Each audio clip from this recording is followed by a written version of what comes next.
Jelly மிட்டாய் செய்கிறதுக்கு தேவையான பொருளெல்லாம் எடுத்து வச்சுருக்கேங்க. இதுக்கு வந்து ஒரு டம்ளர் தண்ணி சேர்த்துக்கலாம், ஒரு அரை கப் ஜீனி சேர்த்துக்கலாங்க. இதை நல்லாவே மிக்ஸ் பண்ணி விட்டுருங்க, சீக்கிரமாக கரைஞ்சிரும். இதுக்கப்புறம் பார்த்திங்கன்னா ஒரு 5 கிராம் அகர் அகர் பாசி சேர்த்துருக்கேங்க. இதை நல்லா மிக்ஸ் பண்ணி விட்டிங்கன்னா இதுவும் கரைஞ்சிருங்க ஒரு 5 நிமிஷத்தில். இதுக்கு நான் ஒரு 4 கலர் ரெடி பண்ணி வச்சுருக்கேன். எல்லோ, ரெட், ஆரஞ்சு, அப்புறம் ஒயிட் கலரும் ரெடி பண்ணி வச்சுருக்கேங்க. இப்போ அந்த அகர் அகர் பாசியை வந்து நம்ம இதில் சேர்த்துக்கலாம். நல்லா மிக்ஸ் பண்ணி விட்டுருங்க கலரை. இப்போ மிக்ஸ் பண்ணி விட்டுட்டு ஒரு 5 நிமிஷம் ஆறட்டுங்க. ஃப்ரிட்ஜில் ஒரு 1 ஹவர் வச்சு எடுத்திங்கன்னா இந்த மாதிரி சூப்பராக வந்துடுங்க. சூப்பராக வீட்டிலே கலராக ஜெல்லி ரெடி பண்ணி வச்சுங்க. இதை உங்கள் தேவைக்கு எப்படியோ அப்படி கட் பண்ணிடுங்க, பீஸ் போட்டுருங்க.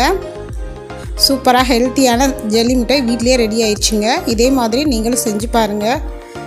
செஞ்சு பார்த்துட்டு எப்படி இருக்குன்னு சொல்லுங்கள் ஃப்ரெண்ட்ஸ்.